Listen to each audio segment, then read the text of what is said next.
Courtrooms are supposed to be places of justice, but sometimes raw emotion takes over and chaos erupts. In today's video, we're diving into the shocking moments when killers faced not just the judge, but the furious hands of their victims' families. Number 10. Jeffrey Clark.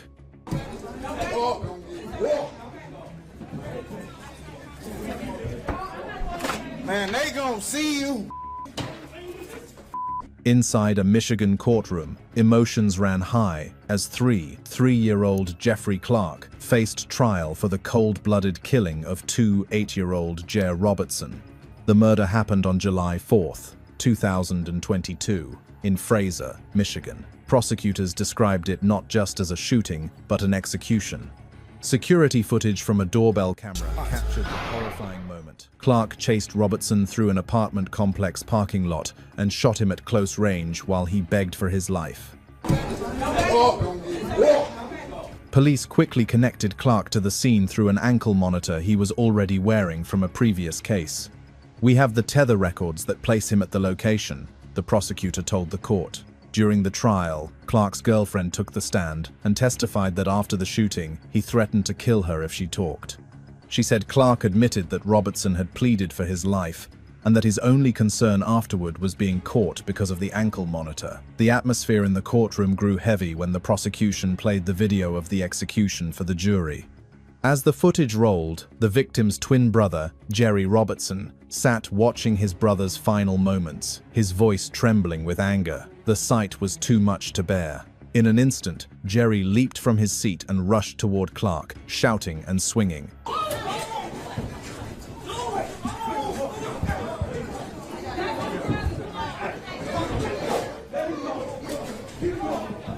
Court officers scrambled to intervene, but not before Jerry managed to land a solid punch to Clark's face. The outburst threw the courtroom into chaos. Yelling erupted, chairs shifted, and Clark's father even clashed with Jerry in the confusion.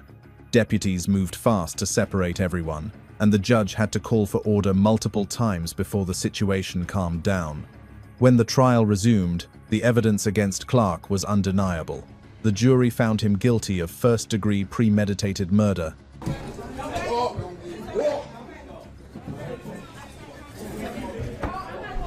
Man, they gonna see you.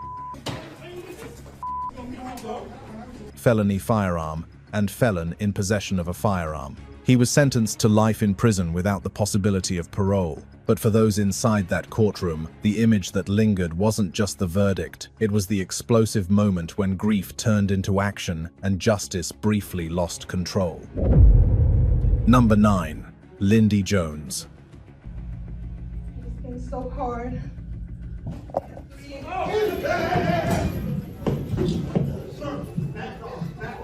1 second, everyone was listening to the judge read the verdict.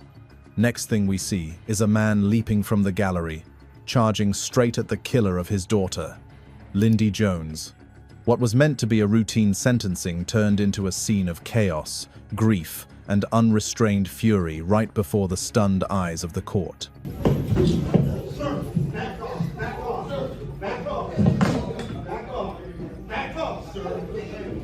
Jones, the convicted murderer, had been sitting with a blank stare, dressed in the orange jumpsuit that had become his uniform since his indictment. He was found guilty of shooting and killing 8-year-old Willie Antoine Fields in 2019. Prosecutors said Jones ambushed him, firing several rounds. Every detail of the trial had painted him as cold and deliberate, a man who showed no regret. Number 14 on the GWP1 calendar, SCR 71209-24. When sentencing day arrived, Jasmine's family filled the courtroom. They had endured the evidence, the photos, and the long wait for justice. As the mother gave her impact statement, the atmosphere became very emotional. She talked about how Lindy had taken away her only child. The court had made a very serious mistake of allowing the victim's father to sit right behind the killer. There was nothing in his way, and he saw his chance to get at the killer. That was it. The father snapped. In a flash, he lunged over the railing, fists flying toward the man who had taken his daughter's life.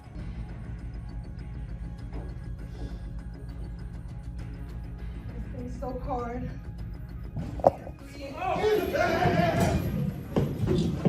The courtroom erupted in screams and gasps.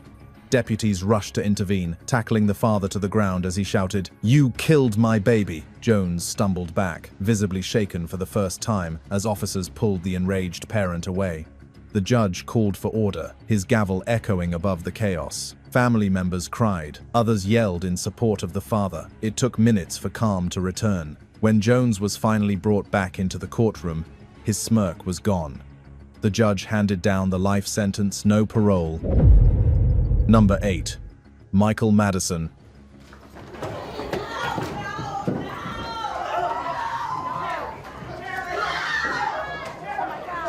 It was supposed to be just another sentencing in an Ohio courtroom until chaos broke out in front of the judge's bench. Michael Madison, a convicted serial killer, sat emotionless as the families of his 3 victims prepared to face him one last time. But what began as a routine proceeding quickly turned into an unforgettable moment of rage and grief when a grieving father snapped after seeing the killer smirk. The 9-year-old Madison had been found guilty of murdering 3 women, Angela Deskins, Shatisha Sheely, and Shirelda Terry, whose bodies were discovered stuffed in plastic bags near his East Cleveland home. Police said his apartment was a nightmare scene, decomposition fluids, maggots, and the stench of death everywhere. Madison, who prosecutors compared to another local serial killer, Anthony Sowell, had hunted and disposed of his victims in nearly identical ways. His defense argued that the killings happened in the heat of the moment, claiming there was no plan behind the violence. But prosecutors laid out a far darker story, a calculated pattern of cruelty. Each woman was tied up, killed, and dumped within a short span of time. The jurors sat silent, horrified, as evidence revealed how deliberate Madison's crimes had been. When the guilty verdicts were read, family members wept quietly. Madison, however, remained still, his face showing little more than a faint grin. During sentencing, the court allowed Shirelda Terry's father, Van Terry, to speak. His voice cracked with emotion as he addressed Madison directly, calling him a clown for what he'd done.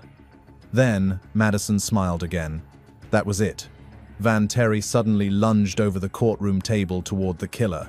Gasps filled the room as deputies grabbed him mid-air, restraining him before he could reach Madison. The courtroom was left in stunned silence. Moments later, Judge Nancy McDonnell called Madison's crimes acts of sheer inhumanity and sentenced him to death. The killer showed no reaction as he was led away.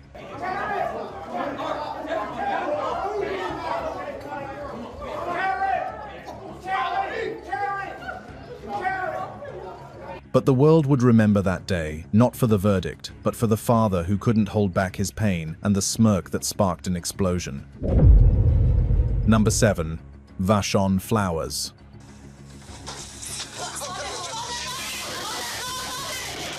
Vashon Flowers, 46, sat at the defendant's table at a Muskegon County courtroom in Michigan, accused of murdering his wife, Jamie, after what police described as a long and bitter argument over cigarettes. The crime had happened back in May 2019, when the fight stretched on for more than a day. Officers had intervened once, separating the couple, but hours later, Flowers returned, kicked in the door, and fired 4 shots at his wife. And said that he was a grown man. If he wanted to buy cigarettes, he would buy cigarettes. During the trial, Jamie's daughter, Paris, took the stand and painfully recounted the night her mother died. Her voice trembled as she told the court how Flowers got on top of her mother, choking her, while she pleaded, "You don't have to do this." Moments later, gunfire erupted. Paris described seeing bullet holes and blood, a testimony so raw that even the courtroom air seemed to stand still. Then came the moment no one expected. As the judge spoke, 2 one-year-old Lindy Jones, Jaime's son, sat among the family members, watching the man who took his mother's life.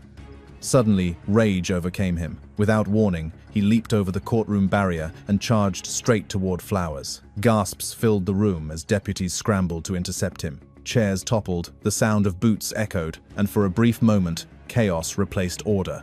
Court officers quickly restrained the young man, wrestling him to the ground before he could reach his target. The attack lasted only seconds, but it revealed the raw pain that years of court hearings could not contain. London was escorted out, still shouting, while the judge called for calm. The courtroom slowly settled back into uneasy silence. Eventually, Vashon Flowers was found guilty of open murder and sentenced to life in prison without parole. Number 6. Eric McCulla.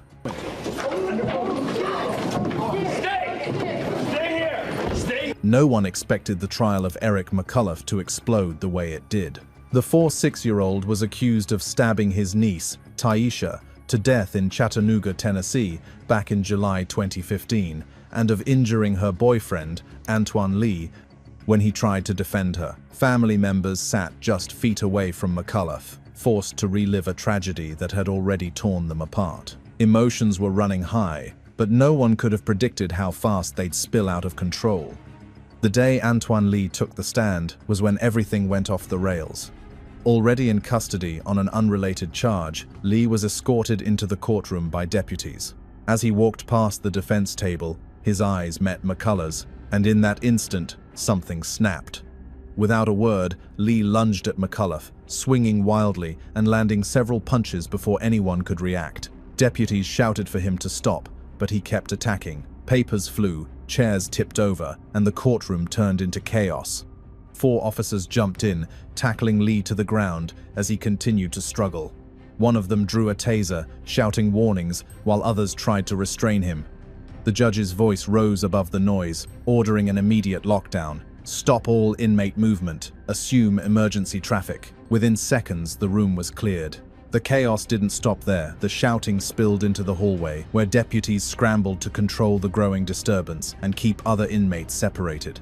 When calm finally returned, the courtroom was left in disarray. Lee was taken away in handcuffs and later pleaded guilty to aggravated assault, receiving 11 months and 29 days in jail for his outburst. As for Eric McCulla, he was later convicted of voluntary manslaughter and sentenced to 3 to 6 years in prison. But before the jury even delivered its verdict, McCulla had already felt a moment of reckoning when the man he once attacked finally fought back, right there, in front of the judge, the jury, and the law itself. Number 5. Dale Williams.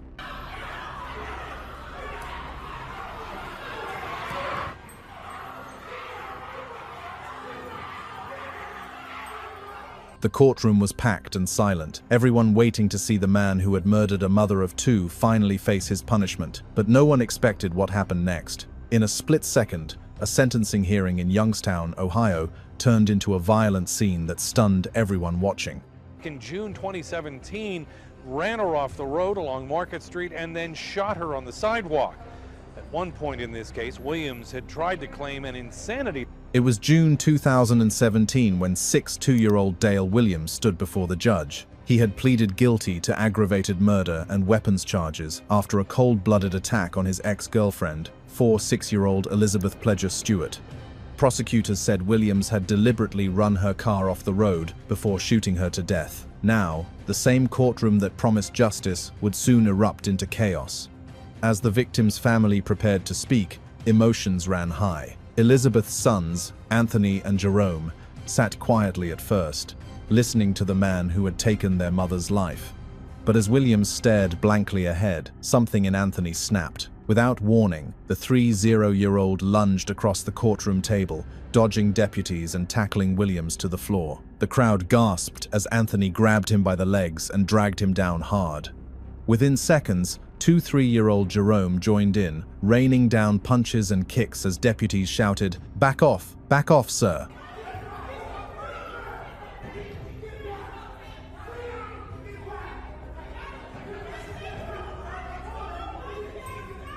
The courtroom exploded into chaos. Officers rushed forward, struggling to separate the brothers from the bleeding defendant. One deputy pulled his taser and fired at Jerome to end the fight. When order was finally restored, Williams was escorted out, wiping blood from his face. The Stewart brothers were handcuffed and arrested on charges of assault, contempt of court, and obstruction of justice. A week later, Dale Williams was sentenced to 23 years to life in prison for murdering Elizabeth. Number 4. Frank Delon Jr. It started like any other sentencing day, quiet, tense, and heavy with emotion. But inside that Houston courtroom, What began as a murder sentencing for a teenager quickly spiraled into one of the most chaotic courtroom scenes in recent memory. The defendant, Frank Delon Jr., just 17 years old when he murdered his 16-year-old girlfriend Diamond Alvarez, was about to face her family for the first time since the killing. Prosecutors said Delon shot Diamond 22 times, most of the bullets hitting her back as she tried to run away in a park near her home. The brutality of the crime had shaken the community. And even after Delon accepted a plea deal to avoid trial, the anger in the room was unmistakable. The judge called the case. The families sat on opposite sides, and the silence before sentencing felt like the air before a storm. When Diamond's mother, Ana Machado, took the stand to give her victim impact statement, her voice cracked under the weight of grief.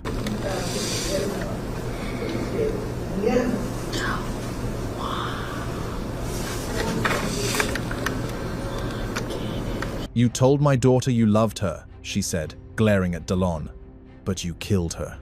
As she spoke, the tension grew thicker. Every word felt like gasoline over fire. And when she finished, she couldn't hold back. Machado tried to approach Delon, but deputies quickly stepped in to block her.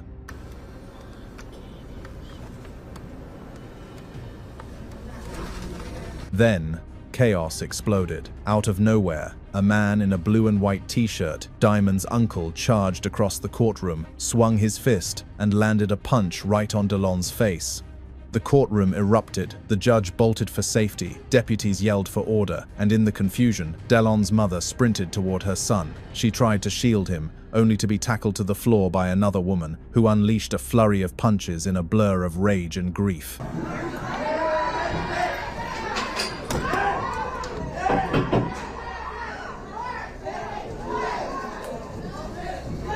As officers fought to restore order, another twist unfolded. An inmate from a different case, Michael Combs, escaped amid the mayhem. He somehow slipped his shackles, ditched his ankle monitor, and vanished out the courthouse door. When calm finally returned, Delon was sentenced to 45 years in prison, with parole eligibility after serving half. But no sentence could erase what happened that day, or the chilling moment when a mother's heartbreak turned a courtroom into a battlefield. And just when you think this couldn't get any more chaotic, wait until you hear what happened in the next courtroom brawl.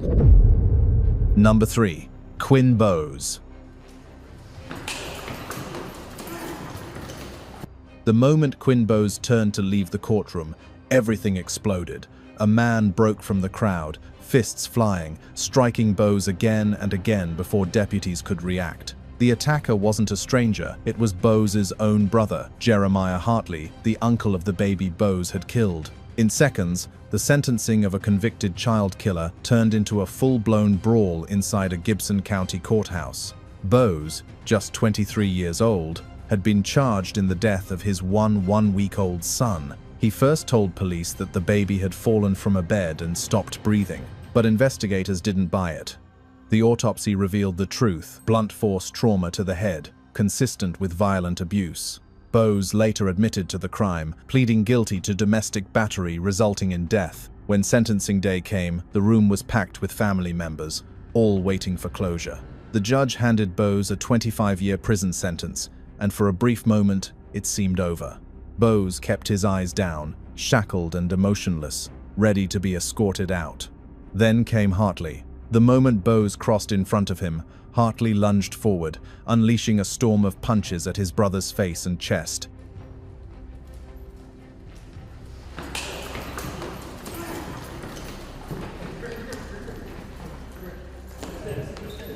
Gasps filled the courtroom as deputies rushed in, tackling him to the floor. Papers flew, people screamed, and Bose stumbled, blood visible on his lip.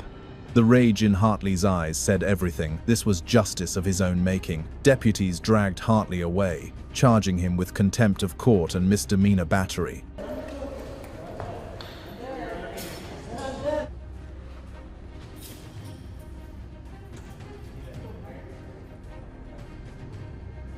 He later received 179 days in jail for the attack.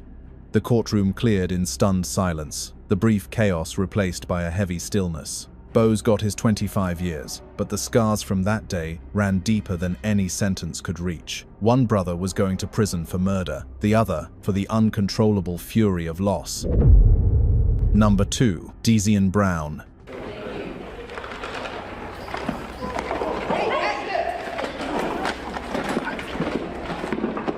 No one expected a courtroom hearing to become a battlefield, but that is exactly what happened when Diesian Brown faced the state for the death of Ntia Latimore. Brown was accused of killing his 9-year-old girlfriend in December 2020 in Hamilton County, Ohio. Prosecutors also say he threw her 3-year-old son, Neo, into the river. The child's body was never recovered. Charged with aggravated murder, tampering with evidence, and gross abuse of a corpse, Brown sat through tense proceedings as family members watched every move. What happened next would shatter courtroom protocol and the sense that law alone could contain raw grief. As the hearing wound down, Tonio Hughes, the boy's grandfather, appeared to move like any other spectator at first. Dressed in black and sitting near the back, Hughes waited until deputies were distracted. Then he rose, crossed the floor, and shoved his way past seats toward the defense table.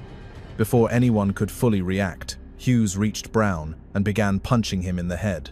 2 deputies immediately jumped on Hughes, but it took roughly half a dozen officers to pin him down and haul him away. Chaos spread. Voices rose, deputies barked orders, and clerks scrambled to secure the room. How did a courtroom intended for orderly testimony end up staging a raw, physical revenge? After the melee, officials moved quickly to restore control. Hughes was charged with contempt and served 4 days in jail for his actions. Brown remained in custody on his murder and related charges, with the case later scheduled for trial in 2025. Courtroom staff cleaned up the disordered scene, overturned chairs, scattered documents, and shaken witnesses, while the courthouse implemented tighter security for subsequent appearances. Number 1. Lucas Kendall. He wasn't crazy then, but he crazy now. All of a sudden, he crazy now. You want to lay in a mental hospital? You gonna murder my son, man, for nothing?